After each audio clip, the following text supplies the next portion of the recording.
안녕하세요. 크리스찬 영상학교를 운영하는 신목사입니다. 오늘은 어떻게 귀신의 존재를 알아챌 수 있을까 라는 주제로 한번 생각해 보도록 하겠습니다. 스텔스키는 적의 레이더에 걸리지 않게 특수 제작된 비행기입니다. 특수한 전파 흡수 도료를 전체에 바르고 레이더에 걸리는 단면적을 최소화하여 눈치채지 못하게 만들었다고 합니다. 그래서 한동안 이들이 은밀하게 날아서 안방까지 들어와도 까마득히 모르고 있다가 공격당하기 일쑤였죠. 지금은 스텔스 기술이 많이 늘어나 이를 알아내는 기술 또한 개발되어 예전에 명성만은 못하지만 온 신경을 고추 세우지 않는다면 이들의 존재를 알아채기란 여간 어려운 것이 아닐 겁니다. 스텔스기 못지않게 은밀하게 접근하는 존재들이 또 있습니다. 바로 사탄과 귀신들인 악령들이죠. 세상 사람들은 말할 것도 없고 대다수의 크리스천들은 귀신의 존재나 공격에 대해 무지합니다. 영적인 지도자를 할 수 있는 목회자들조차 소수의 사람들을 제외하고는 역시 마찬가지이죠. 성경에는 그 수요가 엄청나게 많다고 하는데 왜 이들의 존재를 사람들의 눈에 전혀 드러나지 않는 것일까요? 그것은 그들이 철저하게 숨어 있으며 자신들을 위장하는 데 천재이기 때문입니다. 우리는 귀신의 존재나 그들의 행동 양식에 대해 철저하게 무지한 채로 살고 있죠. 그렇지만 그들은 우리의 삶에 아주 밀접하게 관계를 맺고 있습니다. 그들이 우리의 삶에 깊이 뿌리박고 있는데 우리는 그 사실조차 무지한 상태에 있다면 이는 아주 위태로운 상황이라는 것이죠. 왜냐하면 그들의 목적은 인간의 삶을 유린하고 생명과 영혼을 사냥하는 것이기 때문입니다. 마치 조선시대의 사람들이 죄다 기생충에 걸렸음에도 이에 무지한 채 대변으로 퇴비를 한 채소에다 디스토마 중간숙주인 가재를 갈아서 날로 먹는 무지함 때문에 근대 와서도 우리나라가 기생충 왕국이라는 오명을 벗지 못했던 이유입니다. 이처럼 악한 영의 존재나 행동 양식에 대해 무지하면 그들의 희생 먹이가 될 뿐이죠. 그렇지만 귀신의 존재나 그들의 공격을 알아채는 것은 실로 어려운 일입니다. 일반적으로 영분별의 능력을 가진 크리스천조차 귀신이 사람 안에 들어가 영으로 지시하면서 몸과 정신을 통제하거나 완전히 사로잡아 정신분열 증세인 귀신 들린 현상을 보여야 비로소 알게 되죠.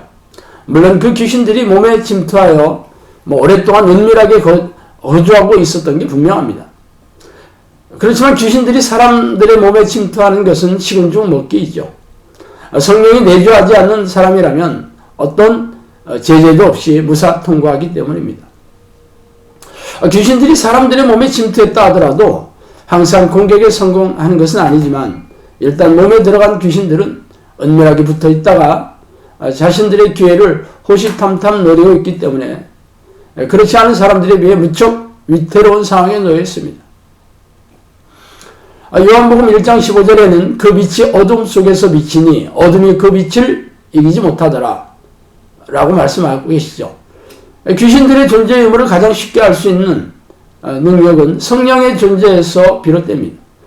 오래전에 침투에 성공해서 은밀하게 잠복하고 있는 놈들이라 할지라도 성령이 내주하게 되면 상황이 급변하게 됩니다. 성령이 내주하면서 이들은 자신들의 존재를 노출시킬 수밖에 없죠. 귀신들은 자연인인 사람들을 전혀 두려워하지 않습니다. 귀신들은 천사와 동급의 영적 능력이 있기 때문에 일반적인 사람의 능력을 잘 알고 있죠. 그렇지만 이들이 무서워하고 있는 존재는 오직 하나님뿐입니다. 귀신들은 물론 자신의 우두머리인 사탄조차도 공포의 대상인 하나님을 대적할 수 없습니다.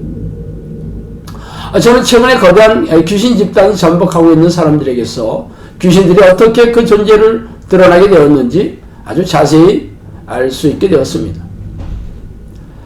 주일 예배에 겨우 참석하기 바빴던 A 집사는 갑자기 금요 기도에 참석하고 싶은 생각이 들어 교회에 갔다가 성령의 은혜를 체험했습니다. 기도하는 중간에 뜨거운 물길이 자신을 포근히 감싸는 것 같은 놀라운 체험을 했습니다. 뜨겁지만 아주 평안하고 감미로운 느낌이었고 얼마나 황홀했는지 말로 표현하기 어렵다고 말했습니다. 우리가 흔히 말하는 소위 성령 세대를 받은 것입니다. 이후로 그는 자신이 갖고 있는 고질병들이 한꺼번에 모두 치유되는 은혜를 입었습니다. 그는 그동안 안구 건조증으로 고통받아 인공 눈물을 항상 소지하고 눈물이 말라 아플 때마다 넣어 주어야 했습니다. 그러나 그 사건 이후로 지금까지 인공 눈물을 한 번도 넣어본 적이 없다고 합니다. 또 한 가지 질환은 공황장애였어요. 공황장애는 갑자기 자신이 죽어간다는 극도의 공포감이 밀려와 119를 불러 응급실에 실려가야 되는 끔찍한 정신질환입니다. 그래서 그는 언제 공황장애로 쓰러질지 몰라 하루에 3번 병원에서 처방한 약을 항상 복용하고 있었습니다. 그렇지만 하나님의 은혜를 경험한 이후 약을 끊었지만 한 번도 공황장애 증상이 일어나지 않았다고 합니다. 하나님 말끔히 치유해준 것이죠. 마지막 질환은 고혈압이었어요. 그는 정상적인 사람에 비해 혈압이 20-30 정도가 높아 늘 약을 복용해야 했지만 이 역시 보통의 정상적인 혈압으로 되돌아왔다고 합니다.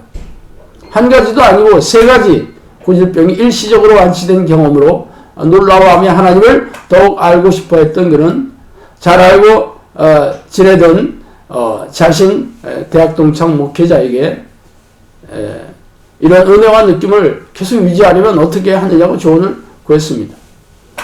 그 목회자는 기도와 말씀에 전념하라고 말해주었죠. 그래서 그는 매일 2-3시간 동안 기도하고 1시간 이상 성경을 읽기 시작했습니다. 그러고 나서 약 4개월 후에 몸에서 일어나는 이상한 현상을 발견했습니다.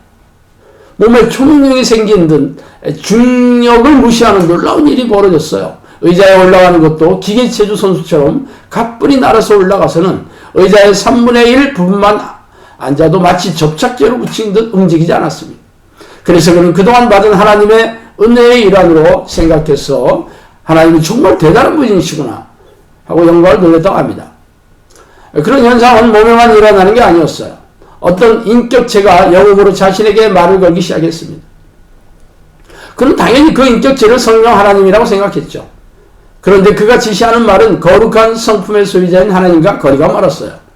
어느 날 그 인격체는 그에게 평소에 사업을 같이 하는 비즈니스 파트너에게 욕을 하라고 영음으로 지시했다고 합니다. 오랫동안 같이 일을 하고 있어도 자신의 이익만 취할 뿐 동료를 위한 배려나 동업자로서의 이익을 공유하지 않는다고 늘 불평스러웠던 차에 그는 하나님이 본때를 보여줘야 하는가 보다 하고 그 지시를 곧잘 실행에 옮겼습니다. 걸쭉한 육설을 드는 그는 그 파트너는 화가 나서 심하게 다투고 그날부터 모든 관계를 끊었습니다. 그런 다음 A 집사는 그 영혼의 실체에 대해 고민하기 시작했죠. 평소에 알고 있던 거룩한 하나님의 성품과는 너무 다르다는 생각이 들었던 것입니다. 그 이후에도 그 인격체는 여러 지시를 내렸지만 하나님이라고 믿기에는 저속하고 하찮은 내용이었어요. 더 이상 생각해 볼 필요가 없이 그 인격체는 하나님이 아니라고 판단했습니다. 그렇지만 A 집사는 이러한 영적인 현상에 대한 경험이나 지식이 없었기 때문에 무척이나 혼란스러워했어요. 그러나 그것도 잠시 영혼의 주인공이 하나님이 아니라고 생각한 그는 혼자 이 악령을 축출하는 기도를 해야겠다고 결심했어요. 그러자 도저히 상상할 수 없는 일이 발생하기 시작했습니다. 귀신을 축출하려는 대적 기도를 할 때마다 몸 안에 수많은 존재들이 그의 몸을 장악하고 경련을 일으키며 끔찍한 고통을 가하기 시작했습니다. 며칠 동안 그런 일이 시달린 그는 기도 자체가 두려워졌어요. 그리고 적지 않은 시간이 흐른 후에 우연찮게 저의 홈페이지를 찾아내 기쁜 마음으로 한 걸음에 달려와서 그동안 자신에게 발생한 일련의 사건들을 단숨에 털어놓았습니다. A 집사의 몸에 들어간 귀신들은 아주 오래전에 들어가 은밀하게 잠복해 있었음이 틀림없습니다. 그의 집안 내력은 교회에 무관하였고 조상신을 섬기고 무속신앙을 받들었던 집안이었어요. 아버지는 말수를 마다하지 않은 술고래였으며 어머니는 성품이 거칠고 쉽게 분노를 폭발하는 괴팍한 성품이었다고 합니다. 그래서 집안은 사소한 일들이 큰 싸움으로 번지곤 했고 늘 긴장감이 돌았다고 전했습니다. A집사 역시 부모님의 성품과 별반 차이가 없었습니다. 일주일에 5일 이상 만취되어 새벽에 대리기사를 불러 귀가하는 일이 아버지에게서 알코올, DNA를 물려받았고 사소한 일에도 마음에 들지 않으면 분노가 폭발하는 어머니를 빼닮았다고 고백했습니다. 술에 의존하는 생활 방식과 툭하면 분노를 동반하는 살벌한 집안 분위기는 귀신들이 부추기는 현상과 일치했죠. A 집사의 몸에 들어간 귀신들은 조상 대대로 그 집안을 지배하던 귀신들로서 자연스레 A 집사의 몸에 침입하여 은밀하게 잠복하고 있었지만 기도와 말씀으로 경건한 습관을 들이면서 성령의 활동이 시작되자 두려움을 느끼고 고통에 시달리기 시작하고 어쩔 수 없이 그 존재를 드러날 수밖에 없었던 것입니다.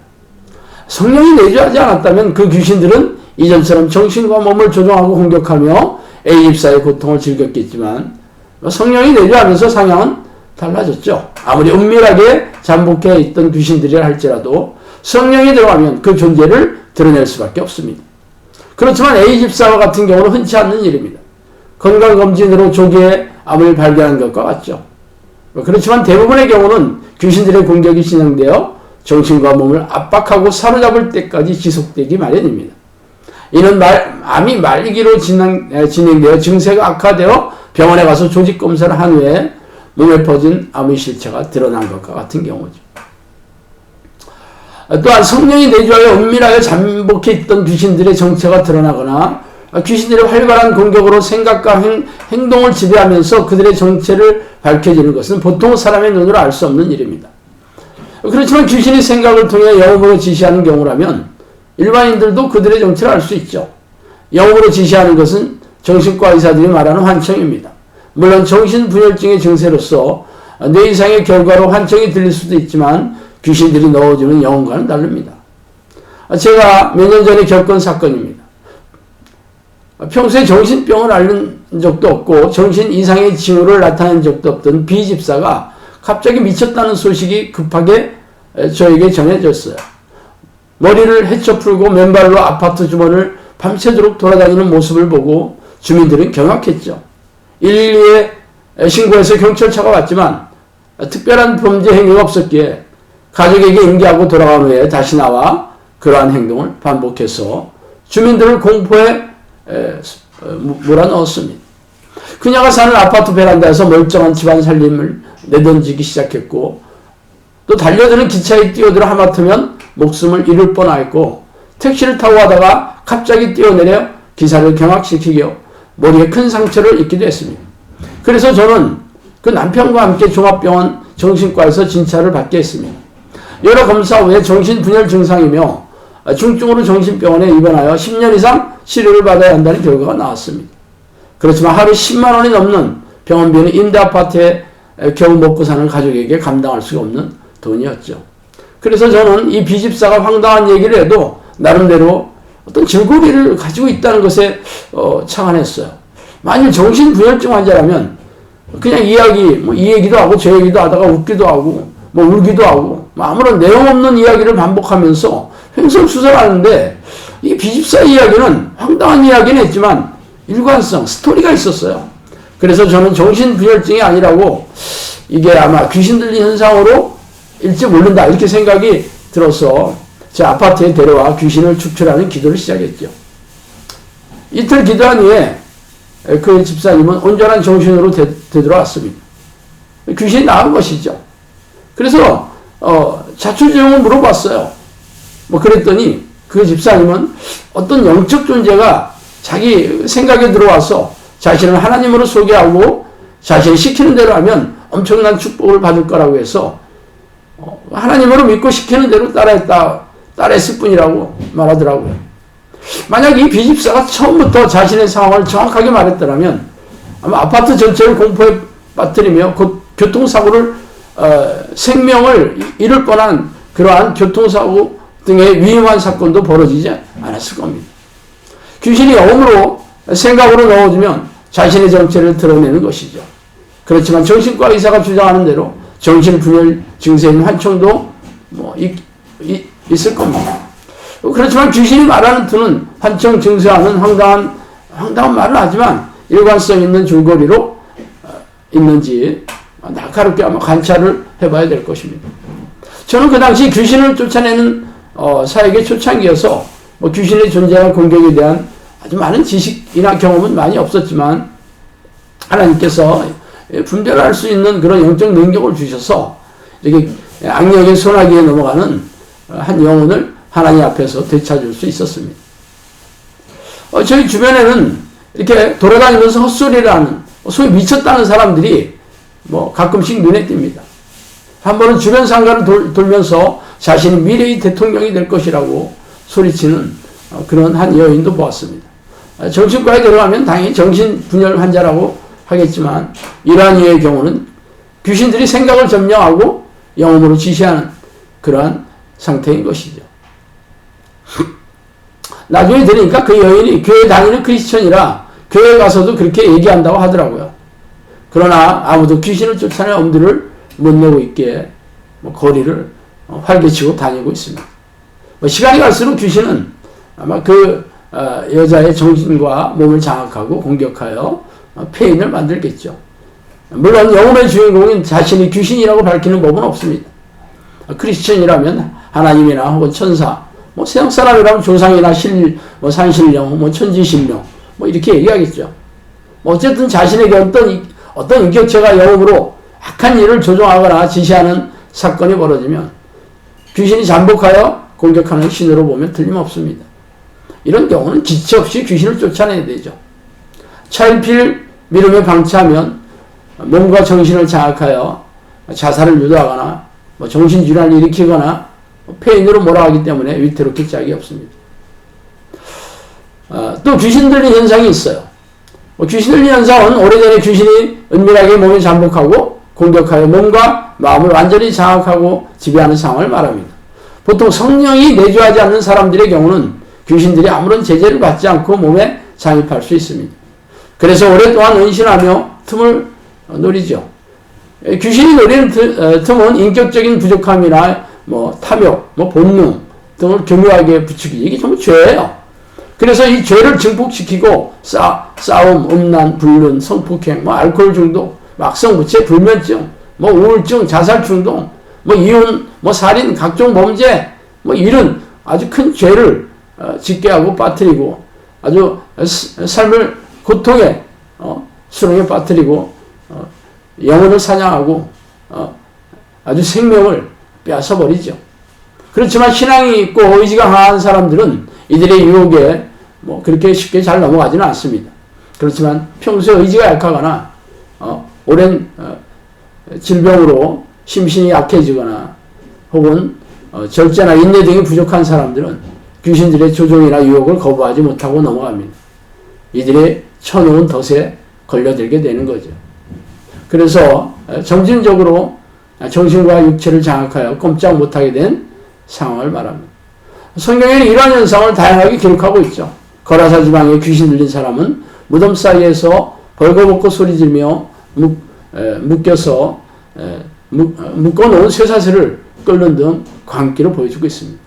또한 귀신 들린 아들을 데리고 온 아버지는 그 간질 증상을 보이며 자주 물과 불에 던져졌다고 증언하고 있습니다. 정신을 장악하고 사람들의 생각을 읽어내어 점을 치게 하는 귀신도 있죠. 또 오랫동안 귀신 들려 앓으며 꼬부라져 좀도 펴지 못하는 이게 바로 디스크 협착증인데 그런 증상을 보이기도 합니다. 이렇게 귀신들은 몸에 잠입하여 틈을 노리거나 적당한 때에 공격하여 몸과 정신을 지배하고 억압하고 장악하는, 또한 앞서 말한 대로 비집사의 경우처럼 완전히 정신이 장악되어 정신분열 증세를 보이기도 합니다. 대부분의 경우는 이처럼 귀신 들린 현상이 완연할 때까지 귀신들의 정체를 깨닫게 되는데, 여기까지 진전되면 정상적인 삶이 파괴되고 폐인이 되는 경우가 허다합니다. 귀신 들린 사람들의 가족들도 정신적 혹은 경제적인 피해가 엄청나죠. 이혼을 당하고 가정이 파괴되고 교회를 떠난 사람들이 적지 않습니다. 그러므로 귀신 들린 현상이 의심될 때 초기에 적발해서 귀신을 쫓아내는 것이 그 폐해를 최소화할 수 있습니다. 그렇지만 안타깝게도 귀신들의 존재 자체를 부인하고 의심하거나 설령 인정한다 할지라도 영분별의 능력이 부족하다면 속수무책으로 당하게 되죠. 최근 저에게 찾아와 자신의 딸의 증상을 호소하며 고통스러워하는 아버지도 이와 같은 경우입니다. 이 딸은 10여 년 전부터 고등학교 다닐 때부터 사회 부적응 증세가 나타났는데, 이를 방치하다 급기야는 정신분열 증세를 보여 허겁지겁 정신과 치료를 받고 있는데 호전되지 않고 날이 갈수록 더욱 증상이 악화되고 있습니다. 아버지가 교회 다니지 않았던 예전에는 무당에 데려가니까 뭐 신기가 있어 무당이 되어야 한다는 그런 말을 듣기도 했답니다. 뭐 지금 그따는 완전한 정신분열까지는 가지 않았지만 아주 심각한 상태입니다. 그러나 귀신들의 정체를 알아내는 가장 쉬운 방법이 있어요. 그래서 바로 전심으로 하나님을 부르는 기도를 하는 겁니다. 귀신들이 가장 두려워하는 것이 바로 하나님이 들어오는 것이기 때문에 하나님을 전심으로 부르는 기도를 하면 적당한 시간이 지나면 귀신들이 잠복해 있는 사람들에게서 약한 귀신이 나가는 증상이 드러나기 시작합니다. 이 현상은 기침, 침, 가래, 헛구역질, 구토, 트림, 하품, 방귀, 설사, 배변 등의 현상입니다. 뭐 이런 사람들은 귀신들이 몸에 들어와서 잠복해 있는 중이죠. 물론 생리적인 현상과 잘 구별을 해야 됩니다. 그러므로 이런 현상이 드러나면 몸에 잠복한 귀신들을 뿌리째 뽑아야 합니다. 그 다음엔 그냥 나가는 게 아니라 더 센 놈들의 공격이 시작됩니다. 머리를 아프게 하고 가렵게 하고 고질병이 재발하고 어지럽고 몸이 곳곳에 통증이 나타나기 시작합니다. 이때는 혼자 해결하기가 어렵습니다. 그래서 영적 능력이 있는 사람들의 도움을 받아 축출기도를 통해 쫓아내야 합니다. 그러면 괴성을 지르고 몸을 비틀고 발작하는 일이 허다합니다. 그렇다고 다 끝난 건 아니에요. 정말 센 놈은 정체를 드러내지 않기 때문입니다. 아주 센 놈은 미혹의 영과 사나운 영인데 사나운 영은 폭력적이어서 두려움을 주고 기도를 못하게 합니다. 또한 미혹의 영은 하나님처럼 속이고 위장하는 데 천재예요. 또는 좌절 혹은 의심 이런 걸 넣어주고 기도를 못하게 하기도 합니다. 특히 미혹의 영은 자아와 달라붙어 분별하기가 무척 어렵습니다. 그래서 미혹의 영이 센 놈을 다 쫓아내는 그 상태가 바로 성령이 들어오신 증거가 나타나야 되는 겁니다.